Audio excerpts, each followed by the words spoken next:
Budget में क्या हुआ सस्ता, क्या हुआ महंगा, सीधा हमारी जेब पर कितना असर पड़ेगा, कौन सी ऐसी योजना है जिसका सीधा हमें लाभ मिलेगा, कितना हमको एक्स्ट्रा देना पड़ेगा, कितना पैसा जो है इस साल बचा जाएंगे।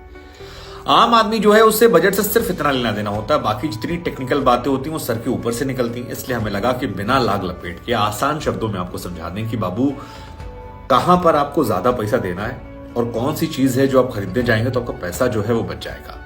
तो शुरुआत करते हैं। इस बजट में आपके लिए क्या खास है, बहुत बड़ा वीडियो नहीं बनाएंगे, छोटी वीडियो में आपको समझा देंगे क्या फायदा होने वाला है। तो सस्ते और महंगे की बात करें तो सिगरेट पीना सेहत के लिए हानिकारक है, लेकिन अब ये जेब के लिए भी हानिकारक है क्योंकि पैसा बहुत खर्चा करना पड़ेगा। 16% गवर्नमेंट ने इसमें टैक्स बढ़ा दिया है, तो सेहत के साथ साथ जेब के लिए हानिकारक है। ना ही पिए या कम पिए तो ही अच्छा है। विदेशी गाड़ी खरीदने का अगर आप मन बना रहे थे तो बाबू मत खरीदिएगा, बहुत महंगी पड़ने वाली है। यहां तक कि टायर जो है वो भी महंगा पड़ेगा। टायर छोड़िए, साइकिल खरीदने वाले हैं तो वो भी महंगा पड़ेगा, और साइकिल की जगह बच्चे खिलौना लेने वाले हैं तो वो भी अब आपको महंगा पड़ने वाला है। भाभी जी को खुश करने के लिए सोना चांदी या प्लेटिनम की ज्वेलरी देने वाले थे तो अभी थोड़ा बचा लीजिएगा, सस्ते में काम चला लीजिएगा क्योंकि ये भी काफी महंगी हो गई है, इस पर भी दाम बढ़ा दिया गया है। इसकी जगह भाभी जी को आर्टिफिशियल हीरे दे सकते हैं, वो सस्ते कर दिए गए हैं। मोबाइल फोन गिफ्ट कर सकते हैं इस साल, अगर उनका फोन ना बदला हो आपने तो उस पर काफी पैसे की छूट मिलने वाली है उसके पार्ट्स को लेकर।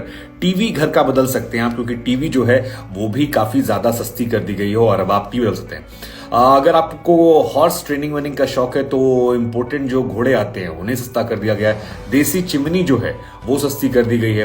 देसी सामान जो है वो ज्यादा सस्ते किए गए हैं, विदेशी सामानों पर दबा के पैसा ले। चांदी से बने जितने आइटम है उनकी कीमत बढ़ने वाली है क्योंकि सरकार ने इसमें टैक्स लगा दिया है, तो ये आपको महंगा पड़ेगा।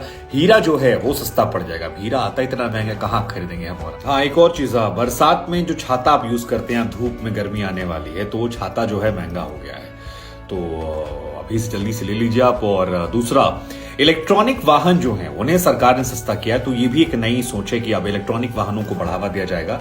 तो अगर आप गाड़ी लेने वाले तो इलेक्ट्रिक गाड़ी भी ले सकते हैं। अब बात करते हैं बजट की 5 बड़ी बातों को लेकर। 5 बड़ी बात में सबसे जो ज्यादा चर्चा के केंद्र में है वो है मिडिल क्लास को लेकर टैक्स स्लैब वाली बात कि 7 लाख तक अगर आप कमाते हैं तो आपको टैक्स शून्य देना पड़ेगा। हालांकि ये नई टैक्स रिजीम में है, पुराने टैक्स रिजीम में वही हिसाब किताब है। लेकिन कई लोग ये कह रहे हैं कि नई टैक्स रिजीम से पुरानी वाली अच्छी है। उसका रीजन ये है कि उसमें आप इन्वेस्टमेंट करते थे तो तकरीबन 10 लाख तक आप बचा लेते थे आमदनी को लेकर, लेकिन यहां पर ऐसा हिसाब किताब नहीं है। नई टैक्स रिजीम जो है इसको लेकर भी चर्चाएं हैं। हालांकि कई लोग इससे बहुत खुश हैं, जो खासतौर पर सैलरी वाले लोग हैं वो इससे काफी खुश नजर आए।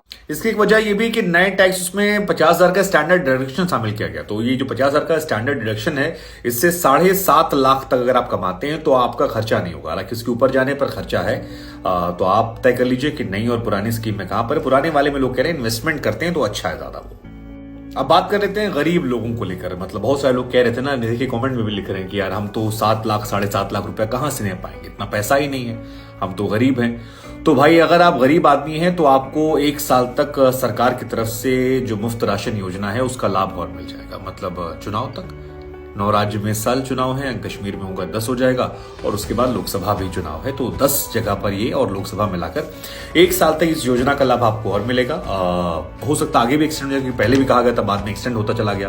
तो ये गरीब कल्याण योजना का फायदा गरीब आदमी उठा सकते हैं जो 7.5 लाख से खुश नहीं थे टैक्स में।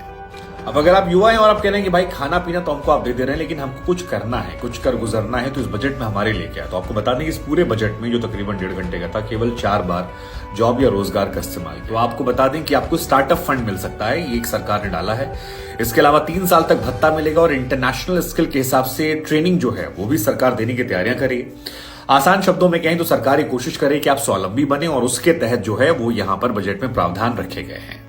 आदिवासी क्षेत्र पर इस बार सरकार ने ध्यान दिया है, 15,000 से ऊपर का बजट दिया, और एकलव्य योजना के तहत कहा जा रहा है एकलव्य स्कूलों में 15,000 से ऊपर शिक्षकों की नियुक्ति जो है वो की जाएगी। यानी आदिवासियों को मजबूत बनाना है, और इसे आप वोट बैंक से भी जोड़ सकते हैं, लेकिन अच्छा कदम है। आदिवासी समाज मजबूत होगा तो देश का भला होगा। सभी समाज के वर्गों को एक साथ लेकर अपलिफ्ट करेंगे तभी देश अपलिफ्ट होगा। रेलवे की बात करें तो 2,40,000 करोड़ का बजट जो है, रेलवे की बात करें 2.40 लाख का बजट दिया गया है। ये 2014 वाला जो बजट था रेलवे का उससे तकरीबन 9 गुना ज्यादा है। तो उम्मीद कर सकते हैं कि रेलवे की जो स्थिति है वो धीरे धीरे और ज्यादा बेहतर होगी और अच्छी क्वालिटी की सर्विस आपको मिल सकती है। सीनियर सिटीजन की बात करें तो उनके लिए सेविंग अकाउंट में रखी जाने वाली रकम जो थी वो अब तक 4.5 लाख रुपए थी, अब उसे बढ़ाकर 9 लाख रुपया कर दिया गया। तो सीनियर सिटीजन के लिए ये वहां से बजट में निकला। अब इंफ्रास्ट्रक्चर की बात करें तो 66% जो है वो प्रधानमंत्री आवास योजना में बजट बढ़ाया गया है, यानी कि और देश में गरीबों को अब घर मकान मिल जाएंगे।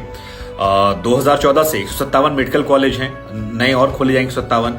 50 नए एयरपोर्ट हेलीपैड जो हैं ये भी खोले जाएंगे। तो देश में कई जगह विकास की बात की गई है। अब ये कब तक होगा ये भी देखने। वैसे इस बजट को बताते वक्त सरकार की तरफ से एक आइडिया दे दिया गया था। इस बजट को सप्तऋषि बजट कहा गया है। सप्तऋषि बजट में आप 7 पॉइंटर के जरिए समझ जाएंगे सरकार इस बजट में करना क्या चाह रही है। सबसे पहला जो पॉइंट है वो है समावेशी, यानी समावेशी विकास, सबको साथ में लेकर आगे बढ़ना। और इसी जैसे आदिवासियों के लिए, बुजुर्गों को लेकर, युवाओं को लेकर बात की जा रही है, जो एक पॉइंट है।